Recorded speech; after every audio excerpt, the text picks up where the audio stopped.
That was the most successful rock pooling trip I have ever had, and I only had an hour? What?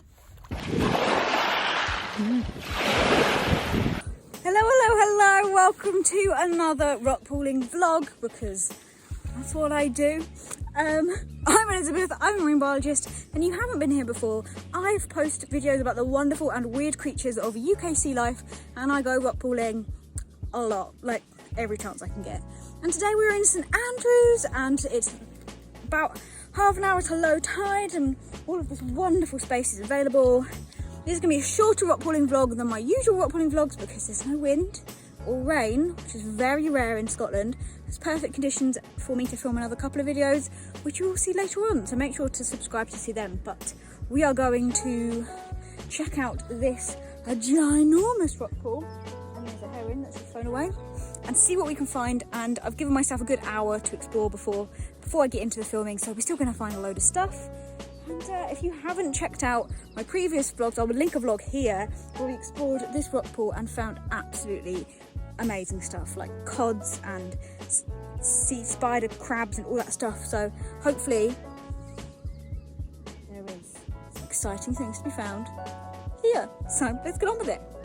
So when I said that this was the best rock pooling trip I've ever had, I am not over exaggerating. I was only rock pooling for about an hour, and you'll see as I do this voiceover, because I had to just voice over this rock pooling vlog, just how much we find and how ridiculous it gets. I was honestly rock pooling and just could not believe that we just kept finding things. And so we're going to track a couple of those things as we go along, and just amazing. So we started off pretty normal. I was like, oh, that's a very pretty whelk shell. I didn't bother wasting time looking at the snail. Got distracted by this little cute snail that was out and saying hello, and this one was right next to it and was munching on some lovely algae on kelp, and I thought that was pretty nice and decent. And then immediately was distracted by this gorgeous fish. I think they're a type of gadroider, which is like a type of cod, but they'll come back later. I didn't get too many great shots here, but they come back. This was our first new species. I think it's a bryozoan, and then this entire bottom of the rock was covered in these beautiful tube worms and pink encrusting seaweed. Then another new species, that's a bryozoan, and one of many brittle stars. So many gorgeous brittle stars I saw today. Now you can tell I'm going really fast through this, and I only found all this stuff in an hour, so it's really kind of, this was what it was like. It was turn over a rock, find a load of things, oh my god, there's something else there, follow that. This is that type of bryozoan again, I think, and it's really awesome, and all of the species descriptions and names are going to be linked below, so go check out the time codes there. This is tube worms. They were glorious today, and you'll see them get even better later on. Sponges were really having a good time. This is the breadcrumb sponge. It can come in this orangey colour, it can come in this yellow colour, it can even come in green, but I didn't see any of that today. They're made up of these tiny spicules of calcium carbonate, which is like little rock that you can kind of see all these little lines, and sponges are really awesome. This is a new sea squirt that species that we haven't seen on the channel before, which is really cool. And this is another cute one, the baked bean sea squirt. This is a long-clawed porcelain crab, and then got distracted because right next to it was a broad-clawed porcelain crab. And then there's this gorgeous seaweed, which are doing so fantastically at this time of year, and I have a video out about the awesome seaweeds, which you can go and check out here. Then I found the feeling antenna of a lobster. He came out to say hello and immediately decided, nope, that's not for me. I did try and coax the lobster out, but he wasn't having none of it. And like I've said in previous videos, I like my fingers, I'm not reaching in, not when a lobster is involved. But their antennae are very beautiful, and if you ever see that on the rocky shore, then that is what it is. While I was looking at the lobster, I got distracted by a lovely hermit crab that was using my boot. Oh, this is, worms had a fantastic day. This is weird worm alert number 1. So many weird worms. I'm not counting them as new species because I can't get them down to species ID, but we're going to track the weirdness of the worms. And believe me, they get weird. This is also a worm. This is a tube worm. And I caught something amazing. Look at that. Okay. It's a bit, I don't know how to describe it. It's, well, this is it spawning. So this is it releasing its reproductive cells into the water column. I can't tell you how excited I am that I got to see this, and I'm going to do a separate video on this because this is a dream come true to watch a species spawning, though it is weird to say that watching that is a dream come true. This is urchin number 1. Urchins love to collect different hats. I don't know why. They're really vibrant and spiky, and I don't know, I think they're just an outgoing creature. And I imagine it's to try and help them hide, but they have these amazing tube feet, which are on the bottom, but they're also in between the spines, which they use to help stick things together and move food kind of around their body. And they're just stunningly gorgeous. But back to another weird worm alert. So many bizarro worms. I can't really get this down to species ID. If anyone out there knows worms more, which is why I'm keeping all of the species descriptions down below rather than in the videos, because if I find out, I will add it in there. So if you know, I suppose let me know. Now this is exciting. Does anyone know what this is from previous videos? This is nudibranch eggs. And when you find nudibranch eggs, which are a lot larger and a lot easier to find than the actual nudibranchs, not very far away is almost always the nudibranchs themselves. Look at this lovely little pair. They are absolutely stunning. We have had such luck with finding nudibranchs. This is a type of species that I like to call dorises in their Latin name. They have Doris in there. Lots of different versions of Doris, but like Acanthodoris? Oh, I don't know. I'm terrible at pronouncing Latin names, but yeah, they're two together. They're probably a mating pair. I don't think they're mating right now, though I could have disturbed them mating, or they like to mate head to tail, as you can see in this video, so maybe they're just setting up and preparing for that. I told you it was hectic. I was disturbed looking at nudibranchs by a devil crab going on my boot, and then back to the nudibranchs again. This was just one of those rock pooling sessions where you could not stop finding things, and things would literally run at you or run to you. It was absolutely incredible, and it was just nice to see these nudibranchs moving about a bit and watching them. But honestly, this is probably the longest species clip that you'll see. Not usually as long as I would usually like. I normally spend a good 20 minutes just looking at nudibranchs. They are incredibly special and cute and sweet, and I love finding them. I'm getting better at finding them, but they are still rare finds, so I like to savour every moment with them. But it wasn't long before we were continuing on this rock pooling trip of amazement. And really, this really surprised me. I was so shocked when I found this. Weird worm alert number 3, and definitely the weirdest worm. There was this giant, look at it, it was so huge. It made me jump, and it is gorgeous. It was, look at that, it's stunning. I couldn't get any video of its head. It was just too big and too long, and I couldn't capture it properly. Please don't take that out of context. And it was super slimy. I still had slime on my hands, like right at the end of the rock pooling trip. It was really slimy. Weird worm alert number 4, and there seem to be a lot of worms that did this. I don't know, is it like feces and poo at the end? I don't know. If anyone knows, let me know. If I find out, I'll add it below. But this is the second urchin that we found. Oh, I just can't resist filming them. More of that bryozoan, I think. The thing with bryozoans is you can't really tell what it is until you've got it up close. So I took lots of video and only realised it was the same species when I got it back and looked at the video afterwards.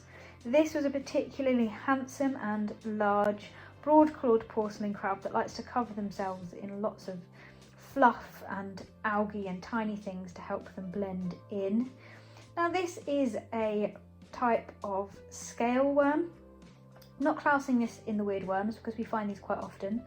This is a starfish, which is absolutely awesome to see, and that's kind of a size comparison for the urchins. Another broadclaw porcelain crab, but this time a lot smaller. On the opposite end was this giant edible crab, which literally ran up my foot again. What is it with that on my foot? But I was immediately distracted by this. This gorgeous, no bigger than a fingernail, tiny baby fish, which I think is probably a baby sea scorpion, and then he swam off. That was it, but what an incredible and magical quick encounter. Now, this was another gorgeous brittle star, and this is another type of worm. I think it's a bristle worm. Wasn't counting it in the weird worm until I noticed, is that its eyes? Definitely a weird worm. Look at him, look at it. He's also got a Gandalf like beard or big long mustache and his white eyes looking right at the camera. This is a new type of sea squirt, which is really nice to find and add a new species to the channel. Species number 4, I might add. But right next to it was this broadclaw porcelain crab, which I recorded because you can barely tell it's there. I mean, that just looks like rock with 2 little wavy things in the middle.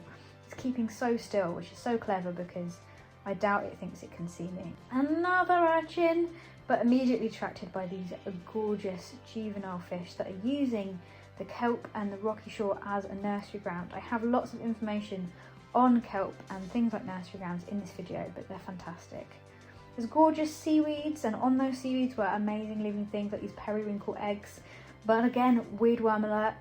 I definitely think that maybe doing a poo. I don't know. Maybe they're making a burrow and excreting it out the other end as they eat sand and things. But also bright pink. Who knew? Talking of bright colours, bright stripy brittle star, and this fantastic hermit crab. I know we're finding a lot of new stuff, but I can't resist still filming hermit crabs.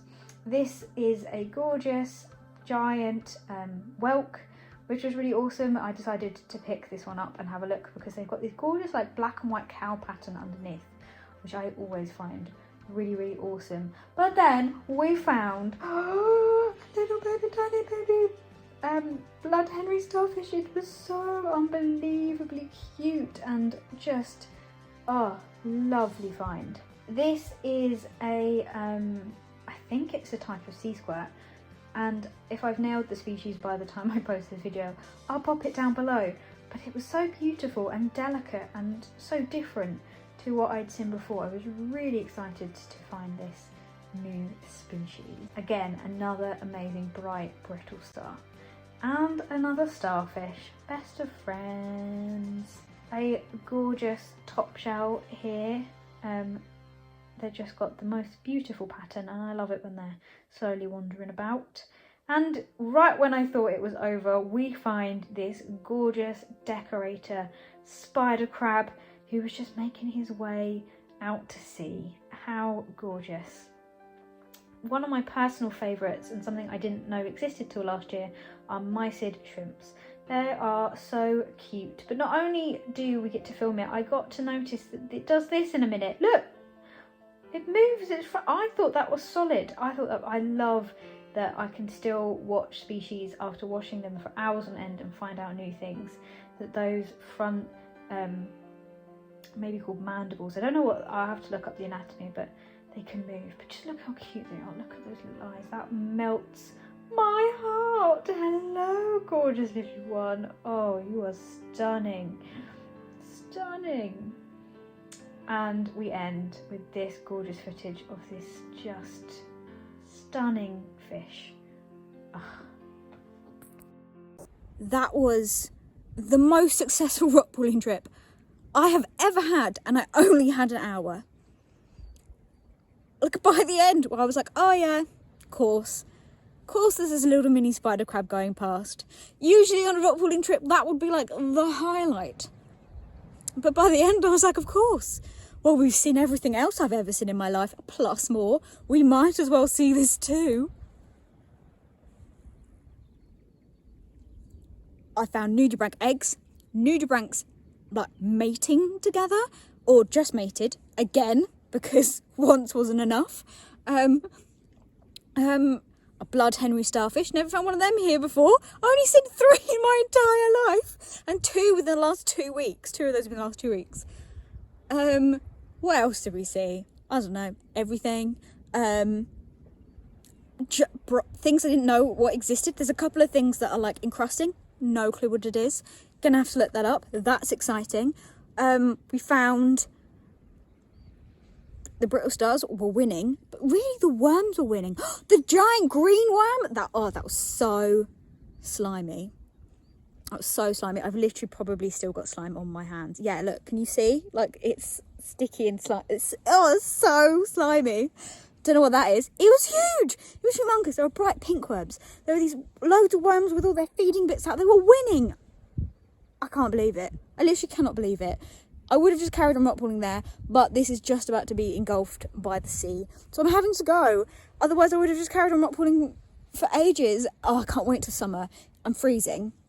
My hands are cold and I'm completely soaked because I just completely forgot that I was in the water and just got too excited. But I can't wait for summer, because coming back here in summer, you can like walk through this rock pool and like you could do it in your clothes, and as long as you change afterwards, it's not too cold. Like, I can't wait, because then I'm literally just going to live in this rock pool for I don't know how many hours the sea will let me. Oh my goodness. The little baby fish that was there, that was crazy. I turned over a rock and was looking at all these other things. I think it was the flatworm rock. There's a beautiful, weird, flatwormy thing and all of these different bits. And then this tiny baby fish just lands on the rock right in front of my camera. Decided to chill there for a little bit. Managed to get one photo, bit of video, which is pretty miraculous for a tiny baby fish. And then it just went off on its way. When does that happen? When are you looking at something else and then there's a big or little tiny fish just lands exactly where it needs to be, in focus? Hopefully in focus. Oh, I hope it's in focus. What? There's also another big fish and a couple of other fish going around that I didn't quite capture, but that's the problem with the big rock pool, is that they can swim off. But apparently it's not a massive problem, because the little tiny fish will go and sit in the... Do you ever get like so excited and so overwhelmed that you start talking like you're mildly angry? Like, I sound like I'm angry at this tiny fish. I'm in shock. I'm in like, what is going on? I'm in amazement. That's the mood I'm in. I've gone past enthusiasm. I've gone past amazement. I'm now in like, I don't know, what would you call this? Like, amazement, anger? I'm not even angry, but you know what I mean? Like, oh my goodness, what? It's just too good. It's too good.